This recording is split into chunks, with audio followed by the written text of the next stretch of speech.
Hi everybody, Rabbi Moshe Rothschild here from the Global Israel Alliance, beginning with an apology. Sorry I didn't get to send this out last week, but I was a little bit under the weather. So let's start with this is the news summary from June 21st, 2019 of what's happening in Israel now.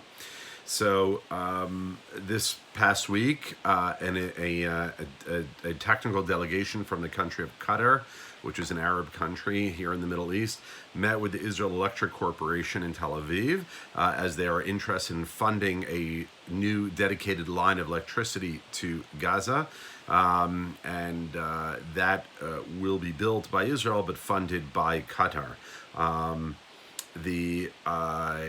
Again, these kinds of stories are not reported in the news of Israel helping the Palestinians. The U.S. decided not to invite Israel to the economic conference in Bahrain. Next week, the Palestinians have refused to come, but Israel will send a small delegation. This is an economic conference to try to encourage and create a roadmap for economic investment in the Palestinian territories. This is meant to be a precursor to the quote-unquote deal of the century that the Trump administration will outline probably after the Israeli elections on September 17th, because to build Palestinian confidence, or to build I don't want to say a country, but to build an economy in the Palestinian territories will go a long way to helping peace, perhaps, though I have my doubts. The Israeli defense contractor this week was announced that it was awarded a $73 million contract from a German company they purchased, it was an infrared countermeasure system. It's for the German Air Force's Airbus aircraft. And why am I telling you this? Because it's incredible, just 70 plus years after the Nazis perpetrated the greatest eradication of the Jewish people, with over 6 million people killed. 70 plus years later, they're now buying defense equipment from the state of Israel. I mean, it's extraordinary what God is doing. The Haifa port is going ahead with the construction of a new port, and they subcontracted to a Chinese company.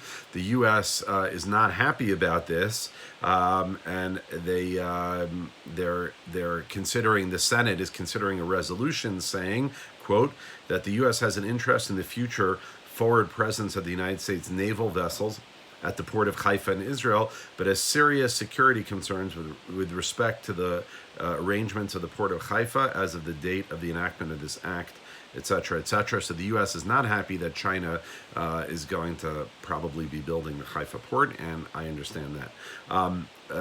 Attacks continued from Gaza, which is not really in the news. They are sending these balloons, and they've kind of that are incendiary devices, lighting fires to fields in Israel. And at least 3 fires were started this past week. They were all extinguished, but no one was hurt.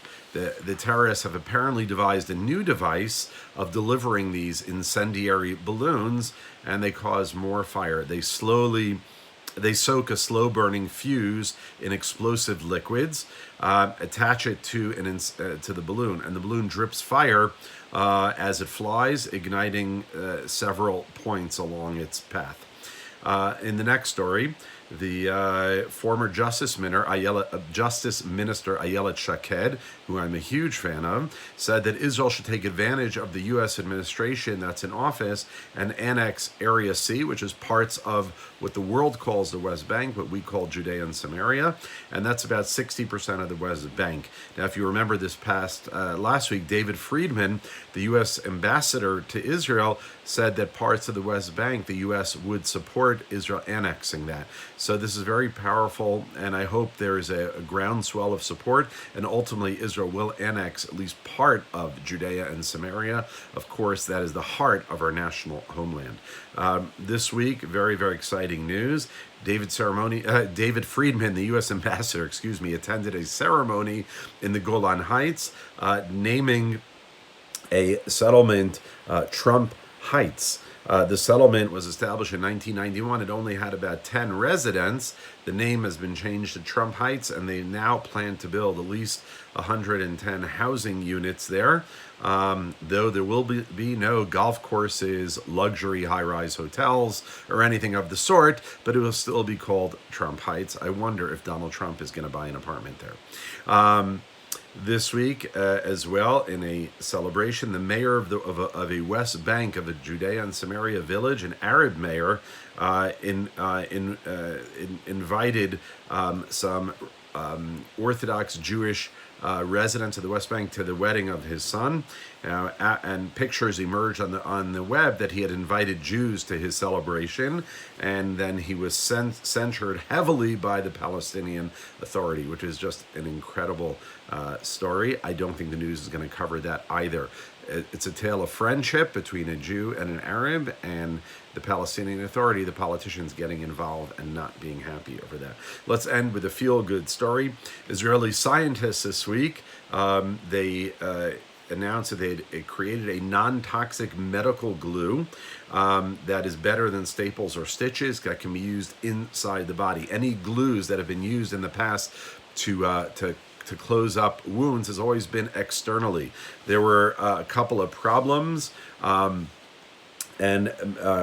they could not use glue internally. So most serious injuries are currently treated with staples or stitches, and they have a lot of drawbacks. They're painful, they leave scars, they require high skill from the doctor, and so on and so forth. But medical glue can produce improved medical and cosmetic results, but the glues that are used today are extremely toxic and can only be used on the surface. So the Israeli researchers have developed a non-toxic glue. It's suitable for all kinds of tissues, and it's flexible after hardening, and it would ultimately decompose in the body. So once again, a major achievement out of Israel. Rabbi Moshe Rothschild wishing you a great Shabbat. Have a good week. And on a completely irrelevant note, congratulations to the New York Knicks picking R.J. Barrett third in the NBA draft. Have a great day.